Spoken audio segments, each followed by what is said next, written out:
북한 최고 권력자의 여동생 김여정. 그분과 평범한 기술 담당원이 은밀한 관계를 맺었다는 게 믿어지십니까? 2018년부터 2019년까지 늦은 밤 자료실에서 단둘이 만나던 두 사람. 하지만 권력의 그림자 가까이 다가간 대가는 혹독했습니다. 과연 그들 사이엔 무슨 일이 있었고 왜 그 남자는 모든 걸 버리고 두만강을 건너야 했을까요? 북한에서 온 사람들의 숨겨진 이야기. 그리고 우리가 알지 못했던 삶의 진짜 단면을 전합니다. 지금부터 그 이야기를 시작하겠습니다. 여러분의 구독과 좋아요는 큰 힘이 됩니다. 제가 오늘 들려드릴 이야기는 믿기 어려우실 겁니다. 하지만 이건 제가 직접 겪은 일입니다. 저는 북한 최고 권력층 중 한 분과 가까운 관계였던 사람입니다. 그분의 이름을 여기서 말씀드려야 할지 고민했지만 진실을 말하지 않으면 이 이야기의 의미가 없을 것 같습니다. 김여정 최고 지도자의 여동생이자 당 선전선동부 부부장이었던 그분 말입니다. 저는 그분과 특별한 관계였습니다. 사랑이었는지 동정이었는지 아니면 서로의 외로움을 채워주는 것이었는지 지금도 잘 모르겠습니다. 다만 한 가지는 확실합니다. 그 관계가 제 인생을 완전히 바꿔놓았다는 것, 그리고 결국 저를 이곳 남한까지 오게 만들었다는 것입니다. 2018년 가을, 그 모든 것이 시작되기 전 저는 평양 창광거리에 있는 당 간부 아파트에서 어머니와 함께 살고 있었습니다.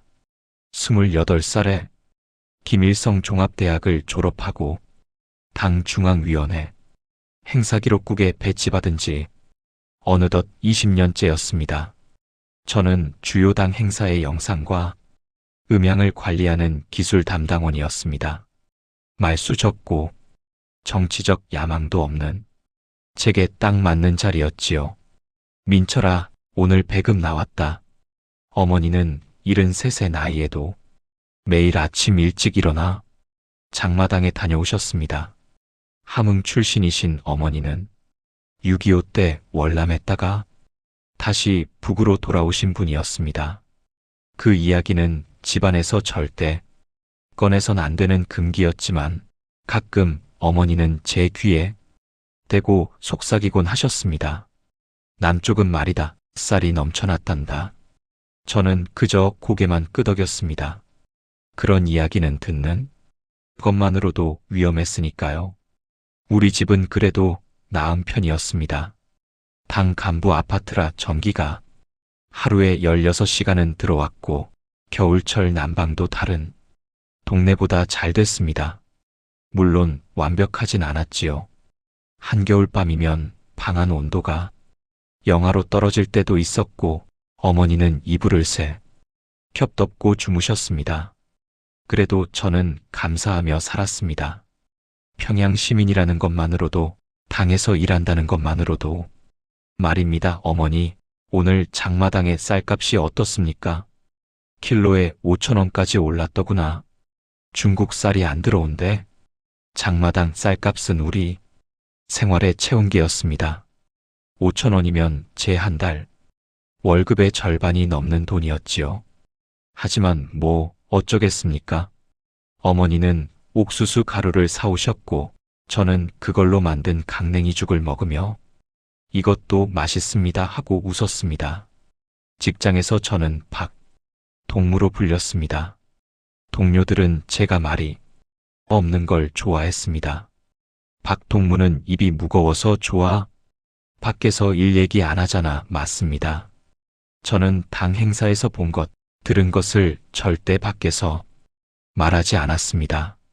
그게 오래 살아남는 방법이라는 걸 알았습니다. 그리고 그 조용함이 나중에 그분의 눈에 들게 된 이유였는지도 모릅니다. 2018년 그 해는 남북 정상회담이 있던 해였습니다. 저희 부서는 그 어느 때보다 바빴습니다. 판문점 회담, 평양 답방, 백두산 동반 등전까지 카메라와 마이크를 설치하고 녹화된 영상을 편집하고 자료를 정리하는 일이 끝도 없이 이어졌습니다. 밤 11시가 넘어 퇴근하는 날이 많았지요. 그 바쁜 시기에 저는 처음으로 김여정 동무를 가까이서 뵙게 되었습니다. 행사장 뒤편에서, 자료실에서, 회의실 구석에서 말입니다. 그래도 저는 불평하지 않았습니다. 우리 어머니 세대는 전쟁을 겪으셨고 그보다 더한 고생을 하셨습니다. 저는 적어도 총알이 날아오지 않는 시대를 살고 있지 않습니까? 그것만으로도 감사할 일이었습니다. 명절이 다가오면 어머니는 특별한 음식을 준비하셨습니다. 함흥냉면이었지요. 우리 고향 맛이란다. 어머니는 감자 녹말을 구해오셔서 정성껏 면을 뽑으셨습니다. 그 맛을 볼 때면 저도 가본 적 없는 함흥이 그리워졌습니다. 성천강이 흐르고 해산물이 풍부하다던 그곳 말입니다. 민철아, 너는 무사하기만 하면 된다. 출세 같은 거 바라지 않는다. 어머니의 소원은 단순했습니다. 제가 사고 없이 조용히 살아가는 것. 저도 그게 전부였습니다. 평양 한복판에서 당기관에서 일하지만 저는 그저 투명인간처럼 살고 싶었습니다. 눈에 띄지 않게, 문제 일으키지 않게, 그렇게 조용히 나이 들어가는 것. 그게 제 인생의 전부일 거라고 생각했습니다. 직장 동료 김동무가 가끔 물었습니다. 박동무, 결혼은 안 할 거요? 저는 웃으며 대답했습니다. 어머니 모시는 게 제 할 일입니다. 사실은 누군가와 가정을 꾸린다는 게 두려웠습니다. 가족이 많아지면 그만큼 위험도 커지니까요. 어머니 한 분만 지키면 됐습니다. 2018년 그 가을, 저는 그렇게 살고 있었습니다. 아침에 일어나 어머니가 끓여주신 강냉이죽을 먹고 트램을 타고 출근하고 밤늦게 돌아와 어머니와 짧은 대화를 나누고 잠드는 삶, 특별할 것 없는 평범한 평양 시민의 일상이었습니다. 하지만 운명이라는 게 있다면 그건 우리가 피할 수 없는 것인지도 모릅니다. 그해 겨울 신년당 행사를 준비하던 어느 추운 날, 저는 그분과 처음으로 단둘이 마주하게 됩니다. 텅 빈 자료실 안에서 그분이 제게 처음으로 말을 거셨습니다. 음향 담당자가 당신인가요? 그 한마디가 제 인생의 모든 것을 바꿔놓았습니다. 저는 그때 알았어야 했습니다. 권력의 그림자 가까이 다가가는 순간 제 평범한 삶은 끝이라는 것을 말입니다. 2019년 1월 신년당 행사가 있던 날이었습니다. 평양 인민문화궁전에서 열리는 대규모 행사였지요. 저는 새벽 5시부터 출근해 음향 장비를 점검하고 있었습니다. 그날따라 마이크 하나가 제대로 작동하지 않아 애를 먹고 있었습니다. 음향 담당자가 당신인가요? 등 뒤에서 들려온 목소리에 저는 깜짝 놀라 돌아봤습니다. 김여정 동무였습니다. 텔레비전에서만 보던 그분이 제 바로 앞에 서 계셨습니다. 저는 황급히 허리를 숙였습니다. 예, 그렇습니다. 죄송합니다. 동무. 마이크 문제가 있다고 들었는데 해결됐나요? 목소리가 뜻밖의 부드러웠습니다. 텔레비전에서 보던 날카롭고 차가운 모습과는 달랐습니다. 저는 떨리는 목소리로 대답했습니다. 지금 교체 중입니다. 행사 시작 전에는 반드시 완료하겠습니다. 그분은 고개를 끄덕이시더니 잠시 제 얼굴을 보셨습니다. 그 시선이 너무 무거워서 저는 땅만 바라봤습니다. 6.25 때 우리 부모님 세대가 느꼈을 두려움이 이런 게 아니었을까 싶었습니다. 행사는 무사히 끝났습니다. 저는 장비를 정리하고 있었습니다. 다른 직원들은 이미 퇴근했고 자료실엔 저 혼자 남아 있었습니다. 밤 9시가 넘은 시각이었지요. 아직도 정리 중인가요? 또다시 그 목소리였습니다. 이번엔 정말 놀라서 손에 들고 있던 케이블을 떨어뜨릴 뻔했습니다. 김여정 동무가 자료실 문 앞에 서 계셨습니다. 수행원도 없이 혼자였습니다. 동무, 제가 무슨 잘못이라도. 아니에요. 그냥 자료 정리 좀 도와줄 사람이 필요해서요. 저는 어리둥절했습니다. 당 선전선동부 부부장이 최고 지도자의 여동생이 제게 도움을 청하신다는 게 말이 됩니까? 하지만 저는 예하고 대답할 수밖에 없었습니다. 그날 밤 저희는 자료실에서 30분 정도 함께 있었습니다. 그분은 행사 영상 자료를 검토하셨고 저는 옆에서 파일을 정리했습니다. 대부분 침묵 속에서 일했지만 가끔 그분이 말을 거셨습니다. 당신 이 일 한 지 오래됐죠? 20년 됐습니다. 가족은 있나요? 어머니와 함께 삽니다. 그렇군요. 그분의 표정이 순간 부드러워지는 것 같았습니다. 피곤해 보이는 얼굴이었습니다. 텔레비전에서 보던 강인한 모습이 아니라 그냥 지친 한 사람의 얼굴이었습니다. 저는 그때 처음 생각했습니다. 이 사람도 그냥 사람이구나. 당신은 말이 없네요. 요즘 보기 드문 사람이에요. 죄송합니다. 아니, 좋다는 뜻이에요. 말 많은 사람들은 피곤해요. 그 말씀이 무슨 의미인지 저는 알 수 없었습니다. 하지만 뭔가 위험한 냄새가 났습니다. 권력의 중심에 있는 사람이 저 같은 평범한 기술자에게 이런 말을 한다는 것 자체가 이상했습니다. 오늘 여기서 있었던 일 밖에서 말하지 마요. 당연합니다. 동무 좋아요. 앞으로도 가끔 자료 정리 부탁할 수 있을까요? 저는 예 하고 대답했습니다. 거절할 수 있는 상황이 아니었으니까요. 그분이 자료실을 나가시고 저는 한참 동안 그 자리에 서 있었습니다. 다리에 힘이 풀려 주저앉을 것 같았습니다. 집에 돌아오니 밤 10시가 넘었습니다. 어머니가 걱정스러운 얼굴로 문을 열어주셨습니다. 민철아, 왜 이렇게 늦었니? 무슨 일 있었니? 아닙니다. 어머니 그냥 일이 좀 많았습니다. 저는 거짓말을 했습니다. 어머니께 사실을 말씀드릴 수 없었습니다. 오히려 말씀드리는 게 어머니를 위험하게 만드는 일이었으니까요.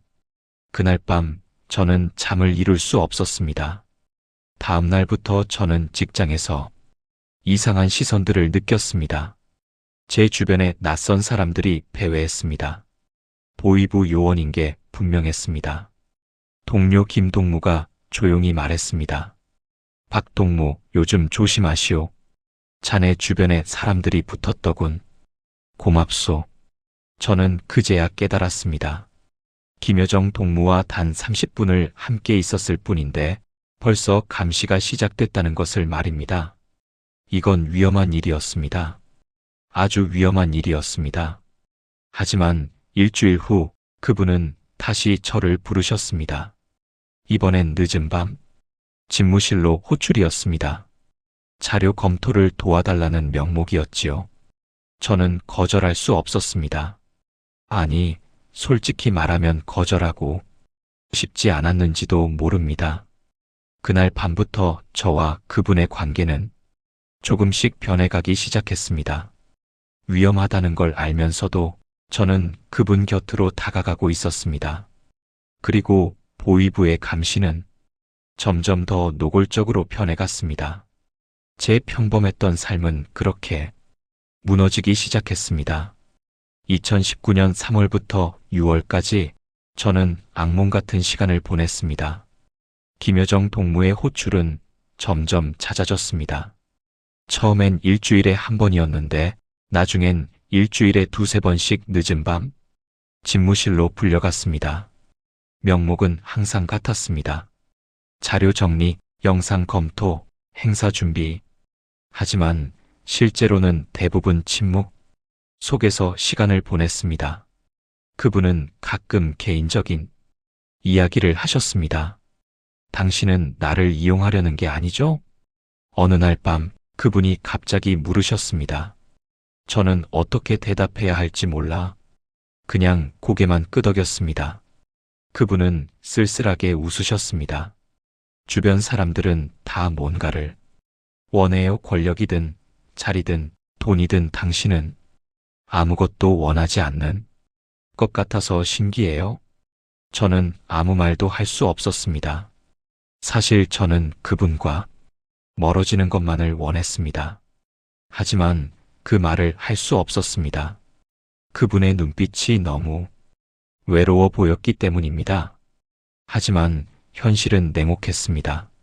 제가 그분과 가까워질수록 보위부의 압박은 더 심해졌습니다. 3월 어느 날 보위부 요원이 우리 집을 방문했습니다.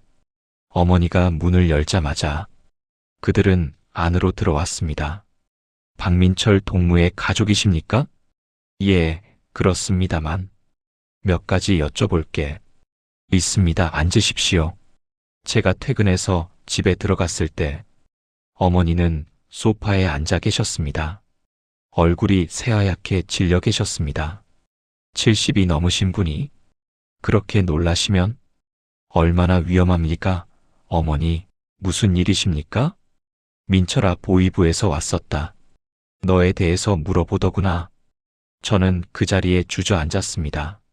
어머니까지 위험에 빠뜨리다니. 제가 무슨 짓을 하고 있는 겁니까? 어머니는 떨리는 손으로 제 손을 잡으셨습니다. 민철아, 무슨 일이니? 어머니한테 말해봐라. 아무 일도 아닙니다. 어머니, 그냥 일 때문에 확인 절차일 겁니다. 거짓말이었습니다. 보위부가 가족을 조사한다는 건 이미 요주의 대상이 되었다는 뜻입니다. 6.25 때 우리 어머니 가족이 월남했다 돌아온 것도 기록에 남아있을 겁니다. 그것만으로도 평생 감시 대상이었던 어머니인데 이제 아들까지 문제가 되신 겁니다. 직장에서도 분위기가 달라졌습니다. 동료들이 저를 피하기 시작했습니다. 김동무도 더 이상 말을 걸지 않았습니다. 점심시간에 혼자 밥을 먹고 퇴근길에도 혼자였습니다. 저는 유령처럼 되어갔습니다. 4월 말 상황은 더 악화되었습니다. 누나네 집도 뒷조사가 시작됐다는 소식을 들었습니다. 누나 남편은 군 장교였습니다. 처남 가족이 의심받는다는 건 그 사람 군 생활에도 영향을 미칠 수 있는 일이었습니다. 민철아, 내가 무슨 일을 저질렀길래 우리 집안이 이 모양이 되는 거냐? 누나가 전화로 울먹이며 물었습니다. 저는 아무 대답도 할 수 없었습니다. 죄송하다는 말밖에는.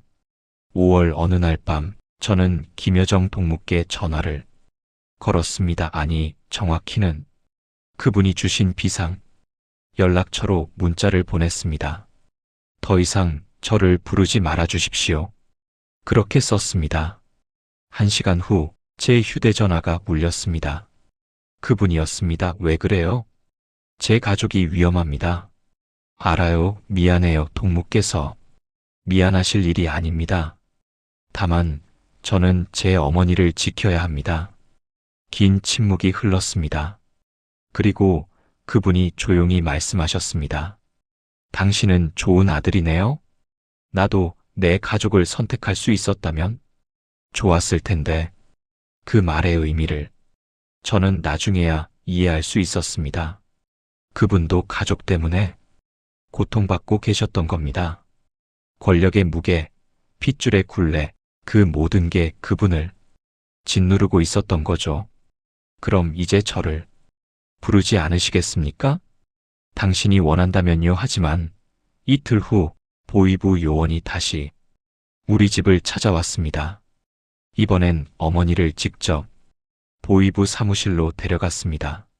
3시간 만에 어머니는 돌아오셨지만 현관문을 들어서자마자 쓰러지셨습니다. 어머니, 어머니. 저는 어머니를 부축해 방으로 모셨습니다. 어머니는 제 손을 꽉 잡으시며 떨리는 목소리로 말씀하셨습니다. 민철아, 어머니는 괜찮다 하지만 너는 조심해야 한다. 보위부가 너를 노리고 있어. 그날 밤 저는 결심했습니다. 이곳에 더 있으면 안 되겠다고. 어머니를 지키려면 제가 떠나야 한다고 말입니다. 하지만 북한에서 탈북을 결심한다는 건 곧 죽음을 각오한다는 뜻이었습니다. 6월 초 김여정 동무께서 마지막으로 저를 부르셨습니다. 그날 밤 그분은 제게 이렇게 말씀하셨습니다. 당신을 이렇게 만들어서 미안해요. 내가 너무 외로웠나 봐요. 저는 그저 고개만 숙였습니다. 그분도 저도 우리 둘 다 이 체제의 희생자였습니다. 하지만 저는 살아야 했습니다. 어머니를 위해서라도 말입니다. 2019년 7월 저는 더 이상 견딜 수 없었습니다. 어머니는 보이부 조사 이후로 몸이 많이 약해지셨습니다. 밤마다 악몽을 꾸시며 식은땀을 흘리셨습니다. 70세 나이에 그런 고통을 겪으시는 모습을 보는 게 저는 견딜 수 없었습니다. 7월 중순 어느 날 보이부 요원이 또다시 집에 찾아왔습니다. 이번엔 단도직 입적이었습니다. 박동무 다음엔 어머니가 무사하리란 보장 없소. 조심하시오 협박이었습니다. 노골적인 협박. 제가 김여정 동무와 가까이 지내는 것, 그분과 단둘이 있는 시간이 많아지는 것, 그 모든 게 그들 눈에는 의심스러웠던 겁니다. 그리고 저를 통제하는 가장 확실한 방법은 어머니를 위협하는 것이었습니다. 그날 밤 저는 어머니 방에 들어가 무릎을 꿇었습니다. 어머니 왜 그러니, 민철아? 저 먼저 가야 할 것 같습니다.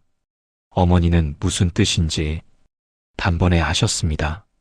저를 키우신 분이니까요. 어머니의 얼굴이 창백해졌습니다. 민철아, 그건 안 돼. 잡히면 총살이야. 이대로 있어도 우리 모두 죽습니다. 어머니, 저는 어머니를 지킬 수 없습니다. 제가 있으면 어머니만 더 위험해지십니다. 어머니는 한참을 우셨습니다. 6.25 때 헤어진 가족 생각을 하시는 것 같았습니다. 남쪽에 두고 온 오빠들, 다시는 보지 못한 친척들, 그리고 이제 아들마저 떠나보내야 하는 상황. 어머니, 저 혼자라도 살아서 나중에 꼭 어머니를 모셔오겠습니다. 남쪽에서 다시 만날 수 있습니다. 민철아, 살기만 하십시오. 제가 꼭 돌아올게요. 그때까지만 건강하게 계십시오. 어머니는 떨리는 손으로 제 손을 잡으셨습니다. 민철아, 살기만 해라. 그것만이 효도다.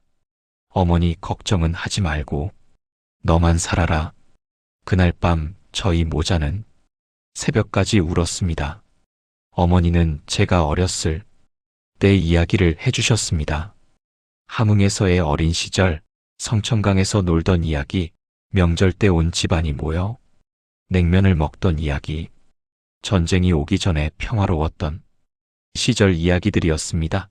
민철아, 우리 집안 사람들은 다 억세다.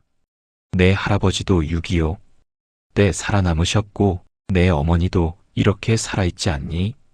너도 살아남을 게다. 다음 날부터 저는 본격적으로 준비를 시작했습니다. 직장에서 알고 지내던 사람들, 믿을 수 있는 몇 안 되는 동료들을 통해 조심스럽게 정보를 모았습니다. 김일성 종합대학 동기 중 한 명이 군수물자, 운송 관련 부서에 있었습니다. 그를 통해 국경지역 루트에 대한 정보를 얻었습니다. 박동무, 이거 위험한 일이요? 자네 왜 이런 걸 물어보는 거요? 살아야 할 이유가 생겼소. 그는 더 묻지 않았습니다. 다만 며칠 후 조용히 통행증 위조 방법과 뇌물로 쓸 수 있는 품목들을 알려줬습니다. 중국산 담배, 술, 그리고 미화 500달러. 제가 20년간 모은 돈이 고작 그 정도였습니다. 8월 초 저는 어머니를 모시고 만수대 언덕에 올라갔습니다. 평양 시내가 한눈에 내려다 보이는 곳이었습니다. 저는 어린 시절 아버지와 함께 왔던 이곳을 떠올렸습니다. 어머니, 저 풍경 기억하십니까? 제가 10살 때 아버지와 여기 왔었죠? 그럼 기억하지. 내 아버지가 너를 어깨에 태우고 저 아래를 가리키며 우리 민철이가 살아갈 곳이라고 하셨지. 이제 저는 여기서 살 수 없게 됐습니다. 어머니는 아무 말씀도 하지 않으셨습니다. 그저 제 손을 꽉 잡고 계셨을 뿐입니다. 8월 15일 광복절이었습니다. 저는 형님 산소를 찾아갔습니다. 어렸을 때 돌아가신 형님. 저는 산소 앞에 절을 올렸습니다. 형님, 동생이 먼저 갑니다. 용서하십시오. 어머니를 지키지 못해서 죄송합니다. 하지만 제가 이렇게라도 해야 어머니가 사실 수 있습니다. 돌아오는 길에 저는 동네 구석구석을 눈에 담았습니다. 어렸을 때 뛰놀던 골목, 학교 가던 길, 장마당 가는 길. 평양은 제게 감옥이기도 했지만 제 모든 기억이 담긴 곳이기도 했습니다. 8월 20일 밤 어머니는 마지막으로 함흥냉면을 만들어 주셨습니다. 감자 녹말이 귀한 시기였는데 어디서 구하셨는지 정성껏 면을 뽑으셨습니다. 민철아, 이거 먹고 힘내거라. 그리고 남쪽 가면 진짜 함흥냉면도 먹어봐라. 어머니도 꼭 먹게 해드리겠습니다. 제가 모시러 오겠습니다. 우리는 그날 밤 말없이 냉면을 먹었습니다. 국물 맛이 어땠는지 저는 기억나지 않습니다. 눈물만 계속 흘렀으니까요. 8월 23일 새벽 저는 어머니께 마지막 인사를 드렸습니다. 어머니, 다녀오겠습니다. 민철아, 살아만 있어라. 그것만이 어머니 소원이다. 집을 나서는데 뒤에서 어머니가 쓰러지는 소리가 들렸습니다. 돌아보고 싶었지만 돌아볼 수 없었습니다. 돌아보면 저는 갈 수 없을 것 같았으니까요. 그렇게 저는 평양을 떠났습니다. 죽을 각오로 말입니다. 2019년 8월 23일 새벽 2시 저는 평양에서 해산으로 가는 군수물자 운송 트럭에 올라탔습니다.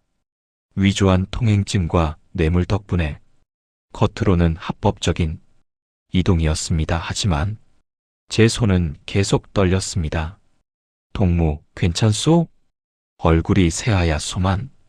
운전기사가 걱정스럽게 물었습니다. 그는 제 대학 동기의 친척으로 사정을 대충 짐작하고 있었습니다. 괜찮습니다. 그냥 피곤해서 그렇습니다. 트럭은 어둠 속을 달렸습니다. 평양에서 해산까지는 약 6시간 거리입니다. 그 6시간이 제 인생에서 가장 긴 시간이었습니다. 창밖으로 스쳐 지나가는 북한의 풍경들, 어둠 속에서도 보이는 산과 들, 그리고 가끔 보이는 마을의 불빛들. 저는 이 모든 것과 작별하고 있었습니다. 첫 번째 검문소는 평양 외곽이었습니다. 군인이 트럭을 세우고 서류를 확인했습니다. 목적지가 어디요? 해산 군수창고입니다. 통행증 보시오. 저는 떨리는 손으로 위조 통행증을 건넸습니다. 군인은 불빛에 비춰 자세히 살펴봤습니다. 심장이 터질 것 같았습니다. 6.25 전쟁터가 이런 기분이었을까요? 가시오. 첫 관문을 통과했습니다. 하지만 앞으로 2곳이 더 남아 있었습니다. 새벽 5시 두 번째 검문소를 통과했습니다. 이번엔 검사가 더 까다로웠습니다. 짐칸까지 열어보고 확인했습니다. 저는 군수물자 사이에 몸을 숨기고 있었습니다. 손전등 불빛이 제 얼굴 근처까지 왔다가 지나갔습니다. 숨을 쉴 수가 없었습니다. 이상 없음 통과. 그제야 숨을 쉴 수 있었습니다. 오전 8시 마지막 검문소가 나타났습니다. 해산 진입 직전이었습니다. 이곳만 지나면 국경까지 30분 거리였습니다. 저는 기도하는 심정으로 눈을 감았습니다. 하늘에 계신 아버지, 형님, 저를 도와주십시오. 그런데 그때였습니다. 검문소 옆에 보위부 차량이 서 있는 게 보였습니다. 심장이 멎는 줄 알았습니다. 검문소 군인이 트럭을 세웠습니다. 잠깐 대기하시오. 보위부에서 긴급 단속 중이요. 끝났다고 생각했습니다. 보위부 요원 2명이 트럭 쪽으로 걸어오고 있었습니다. 그중 한 명이 저를 아는 사람일 수도 있었습니다. 당 행사장에서 봤을 수도 있으니까요. 바로 그 순간이었습니다. 갑자기 하늘이 어두워지더니 폭우가 쏟아지기 시작했습니다. 8월 장마철이었지만 이렇게 갑자기 쏟아지는 비는 처음이었습니다.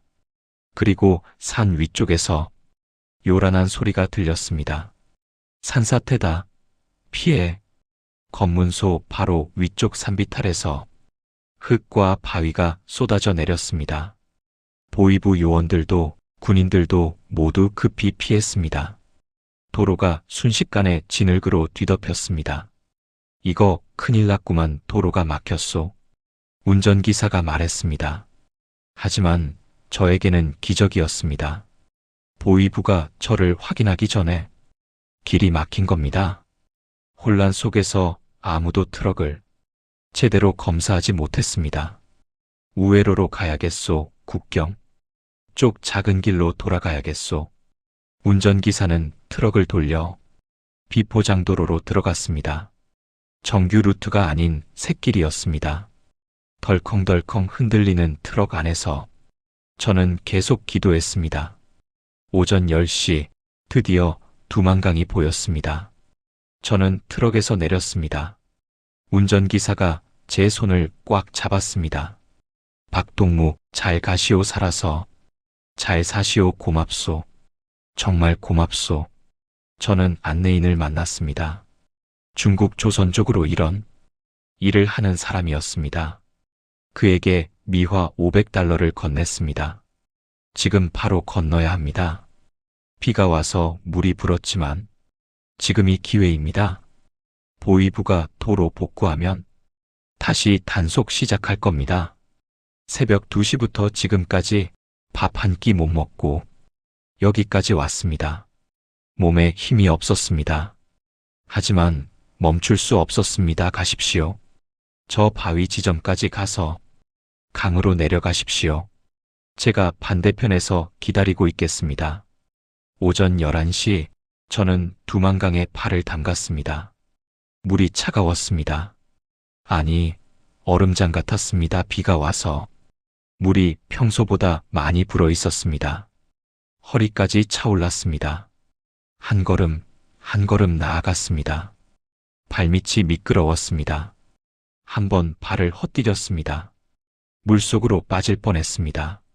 간신히 바위를 잡고 버텼습니다. 어머니, 저 가고 있습니다. 살아서 가고 있습니다. 강 한가운데쯤 왔을 때 뒤에서 호각 소리가 들렸습니다.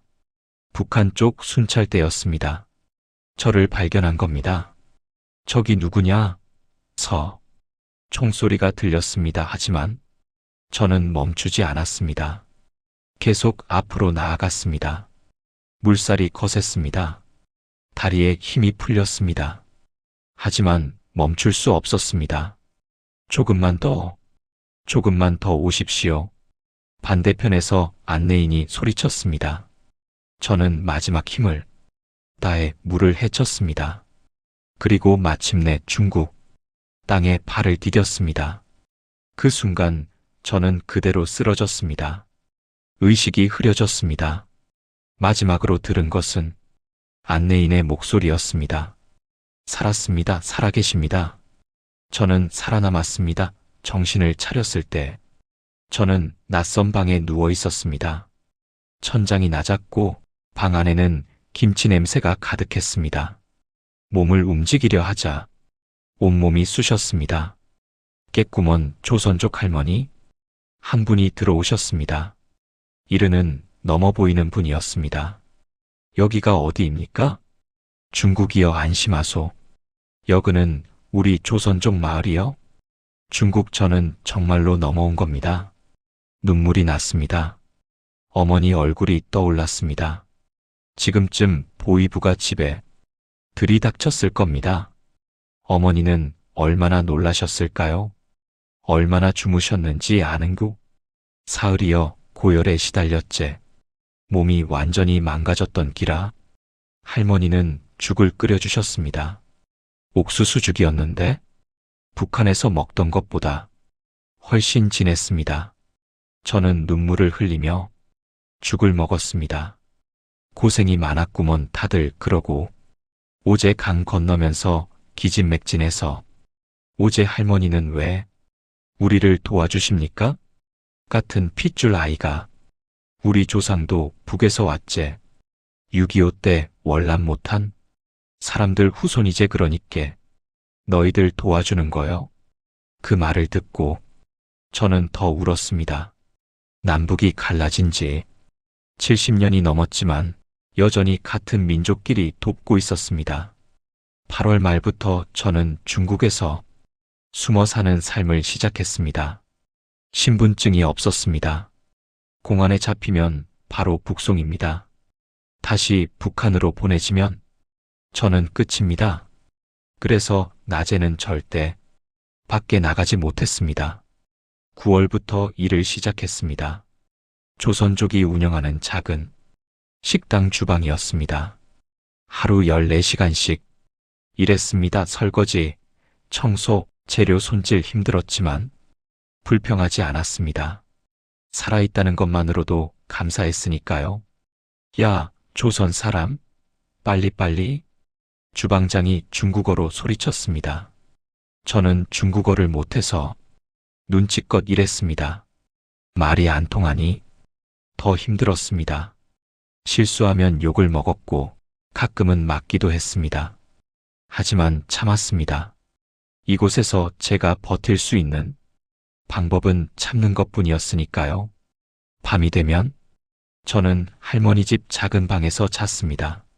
창문 밖으로 북쪽 하늘을 보며 어머니를 생각했습니다. 어머니, 아들은 살아있습니다.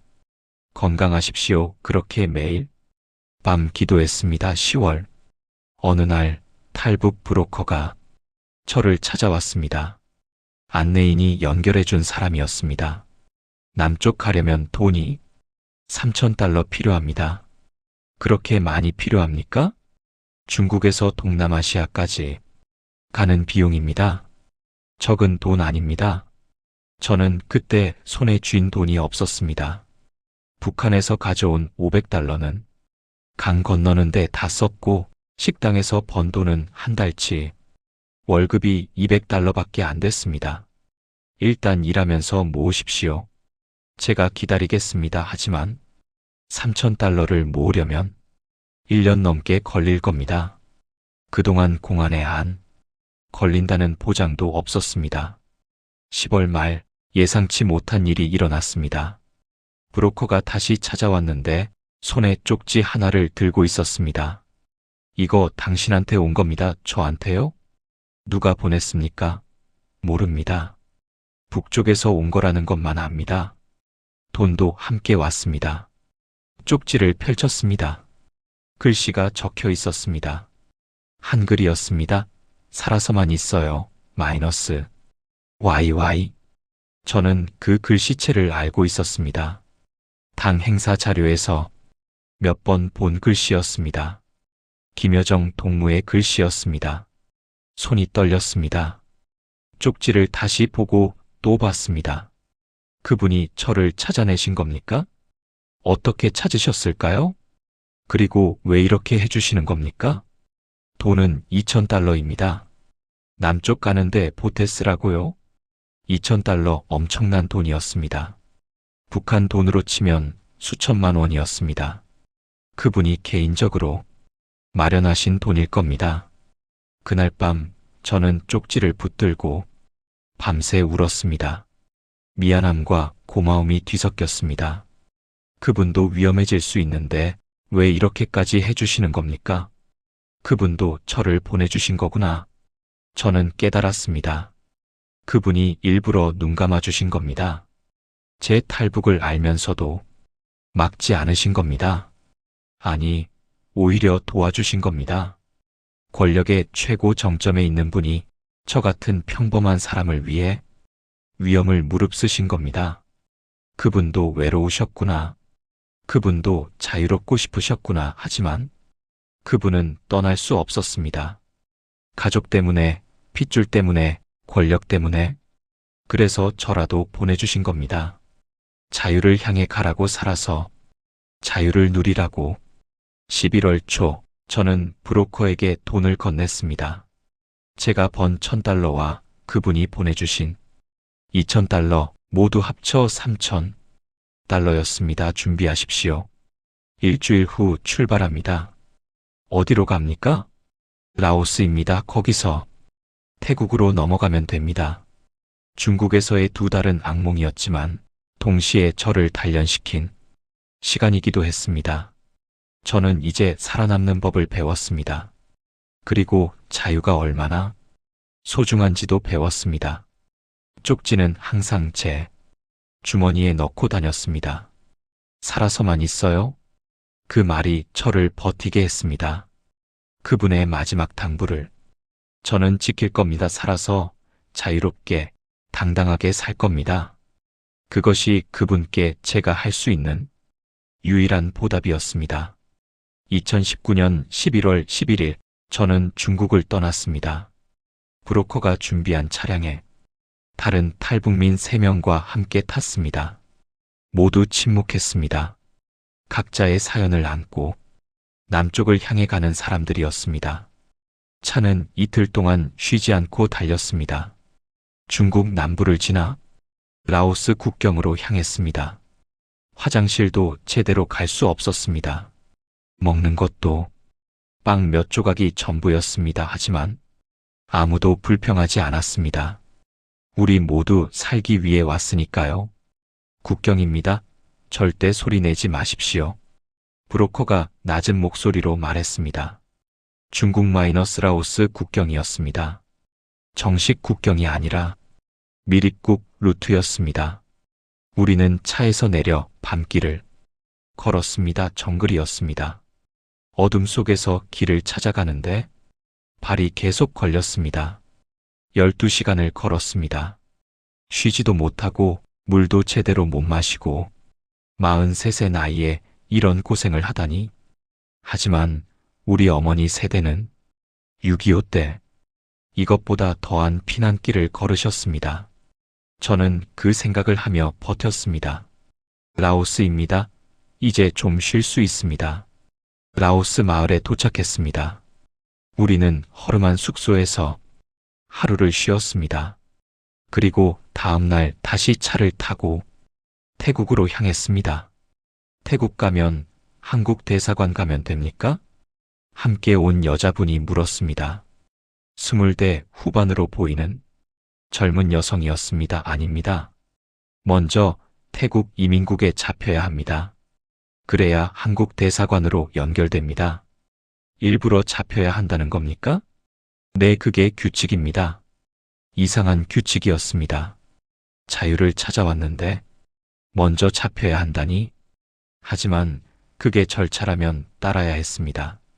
11월 15일 우리는 태국 국경 근처에 도착했습니다. 브로커가 말했습니다. 여기서 저 길로 걸어가면 태국 경찰이 있습니다.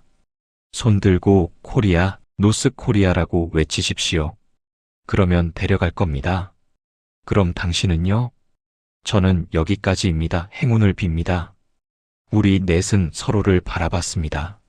모두 불안한 얼굴이었습니다. 하지만 이제 돌아갈 곳은 없었습니다. 우리는 함께 길을 걸었습니다. 거기서 태국 경찰이었습니다. 우리는 손을 들었습니다. 코리아, 노스 코리아. 경찰은 우리를 차에 태웠습니다. 이민국 수용소로 갔습니다. 철창이 있는 방에 갇혔습니다. 마치 감옥 같았습니다. 자유를 찾아왔는데 또다시 갇힌 겁니다. 3일 동안 수용소에 있었습니다. 먹는 것도 형편없었고 잠자리도 불편했습니다. 하지만 가장 고통스러운 건 불확실함이었습니다. 정말 한국 대사관으로 갈 수 있을까?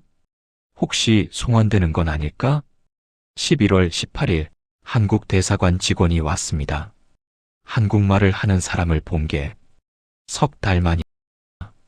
저는 울컥했습니다. 여러분, 고생 많으셨습니다. 이제 집에 갑니다. 집이요? 네, 대한민국입니다. 여러분의 집입니다. 그 말을 듣고 저는 주저앉아 울었습니다. 함께 온 사람들도 모두 울었습니다. 우리는 정말로 살아남은 겁니다.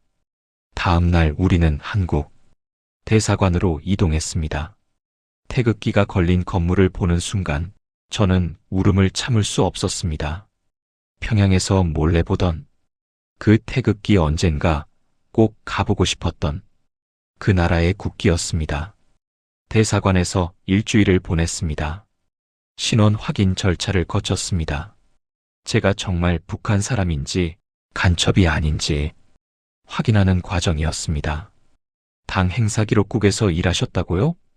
국정원 직원이 물었습니다. 예, 20년간 일했습니다. 그럼 고위층을 자주 봤겠네요? 저는 잠시 망설였습니다. 김여정 동무 이야기를 해야 할까요? 하지만 저는 입을 열지 않았습니다. 그분을 위험하게 만들고 싶지 않았습니다. 업무상 봤습니다. 하지만 가까이서 뵌 적은 없습니다. 거짓말이었습니다. 하지만 필요한 거짓말이었습니다. 11월 27일 드디어 한국행 비행기에 올랐습니다. 생전 처음 타보는 비행기였습니다. 창밖으로 구름이 보였습니다. 저는 그 구름 너머 북쪽을 바라봤습니다. 어머니, 아들이 곧 남쪽에 도착합니다. 기다려 주십시오. 제가 꼭 모시러 가겠습니다. 비행기가 이륙했습니다. 태국을 떠나 한국으로 향하는 비행기. 저는 떨리는 손으로 주머니 속 쪽지를 만졌습니다. 살아서만 있어요? 그분의 글씨가 느껴졌습니다. 저는 살아있습니다. 그리고 이제 자유롭게 살겠습니다. 그것이 제가 당신께 드릴 수 있는 유일한 보답입니다. 비행기는 구름을 뚫고 남쪽으로 날아갔습니다. 저를 기다리는 새로운 삶을 향해, 자유를 향해, 희망을 향해 날아갔습니다. 그리고 몇 시간 후 저는 드디어 인천공항에 발을 디뎠습니다. 대한민국 땅에 말입니다. 2019년 12월 1일 인천공항에 발을 디딘 순간을 저는 평생 잊지 못할 겁니다. 입국장을 나오는데 다리에 힘이 풀렸습니다. 진짜 한국이구나, 진짜 자유구나. 그 생각에 그 자리에 주저앉아 울었습니다. 공항에서 바로 하나원으로 이동했습니다. 북한 이탈 주민들이 남한 사회 적응 교육을 받는 곳이었습니다. 3개월 과정이었습니다. 저는 43세 나이로 다시 학생이 되었습니다. 하나원 첫날 밤 저는 편의점에 갔습니다. 24시간 내내 문을 여는 가게라는 게 신기했습니다. 북한에서는 상상도 못할 일이었습니다. 진열대 가득한 물건들을 보며 저는 놀랐습니다. 과자, 음료수, 라면, 빵 이렇게 많은 게 있다니. 할머니, 이거 얼마입니까? 2,000원이에요. 여기 가격표 붙어 있어요. 직원분이 친절하게 알려주셨습니다. 저는 바나나 우유를 하나 샀습니다. 북한에서는 꿈도 못 꿀 음료였습니다. 한 모금 마시는데 눈물이 났습니다. 이게 자유의 맛이구나. 하나원에서 배운 것들이 많았습니다. 남한 말투, 취업 준비, 컴퓨터 사용법, 제일 신기했던 건 인터넷이었습니다. 검색창에 무엇이든 쳐보면 정보가 나왔습니다. 저는 처음으로 북한 뉴스를 검색해 봤습니다. 김여정 부부장 당 고위 회의 참석. 그분의 사진이 나왔습니다. 여전히 날카로운 표정으로 회의에 참석하신 모습이었습니다. 저는 모니터를 한참 들여다봤습니다. 그분은 아직도 그곳에 계시는구나. 저는 이렇게 자유로운데 복잡한 감정이었습니다. 미안함, 고마움, 그리움, 안타까움 다 섞여 있었습니다. 그분도 언젠가 자유로워질 수 있을까요? 아니면 평생 저 자리에 있으셔야 할까요? 2020년 3월 하나원 교육을 마치고 사회로 나왔습니다. 정부에서 지원해주는 임대 아파트를 받았습니다. 원룸이었지만 제게는 궁전 같았습니다. 온수가 나오는 수도, 언제든 켜지는 전기, 따뜻한 보일러, 북한에서는 특권층만 누리는 것들이었습니다. 마트에 처음 갔을 때는 정말 충격이었습니다. 물건이 산처럼 쌓여 있었습니다. 쌀, 고기, 채소, 과일 사람들이 마음대로 골라 담고 있었습니다. 저는 함흥냉면 재료를 샀습니다. 어머니가 만들어주시던 그 맛을 내보고 싶었습니다. 어머니, 아들이 냉면 만들어 봤습니다. 어머니 것만 못하지만요. 저는 혼자 중얼거리며 냉면을 먹었습니다. 맛은 어머니가 만든 것과 달랐지만 그래도 고향 맛이 났습니다. 눈물이 국물에 떨어졌습니다. 취업은 생각보다 빨리 됐습니다. 작은 IT 회사였습니다. 제 기술 경력을 인정해줬습니다. 북한에서 20년 일하셨으면 실력 좋으시겠네요. 사장님이 그렇게 말씀하셨습니다. 저는 평범한 회사원이 되었습니다. 직장 동료들은 친절했습니다. 제 말투가 어색하다고 놀리기도 했지만 악의는 없었습니다. 박 선배님, 내가 아니라 내라고 하셔야 돼요. 억양이 좀 달라요. 아, 그렇습니까?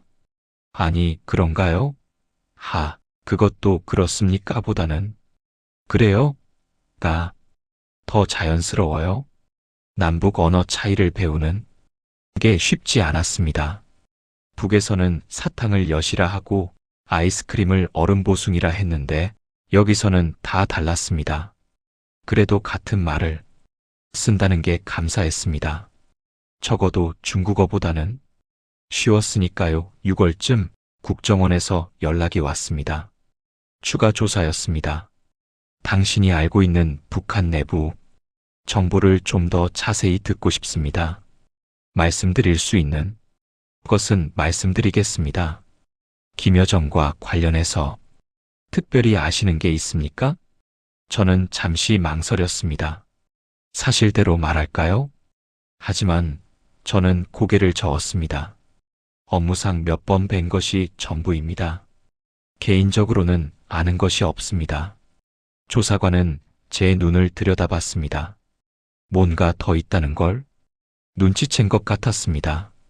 하지만 더 묻지 않았습니다. 그분도 힘들었을 겁니다. 그 자리에 있다는 것 자체가 고통이니까요. 조사관이 나가며 그렇게 말했습니다. 저는 고개를 끄덕였습니다. 맞는 말이었습니다. 지금 저는 서울 변두리 원룸에서 평범하게 살고 있습니다. 매일 아침 출근하고 저녁에 퇴근하고 주말에는 탈북민 모임에 나갑니다. 저보다 먼저 온 탈북민 선배들이 많이 도와주십니다. 적응하는 게 제일 어려울 거예요. 하지만 시간이 약이에요. 맞는 말이었습니다.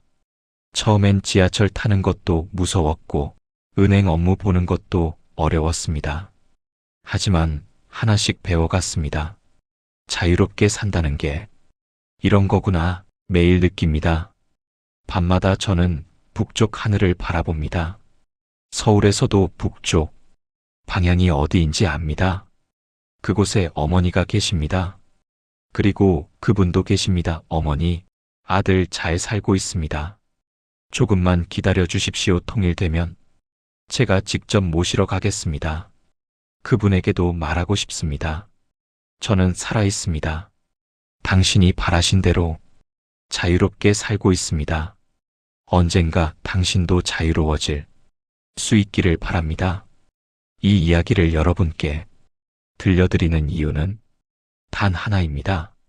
북한에도 사람이 살고 있다는 것, 그들도 우리처럼 사랑하고 그리워하고 꿈꾸는 사람들이라는 것을 알려드리고 싶어서입니다.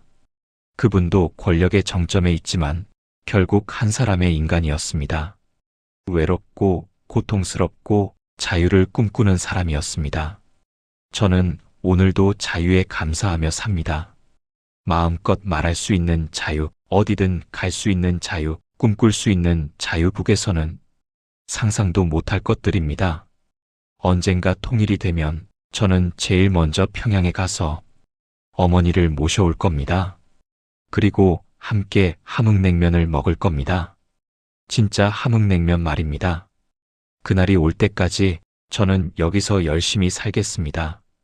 그것이 저를 여기까지 오게 해준 모든 분들께 보답하는 길이니까요. 조선족 할머니, 브로커, 한국 대사관 직원들, 그리고 그분께도 말입니다. 자유는 공짜가 아니었습니다.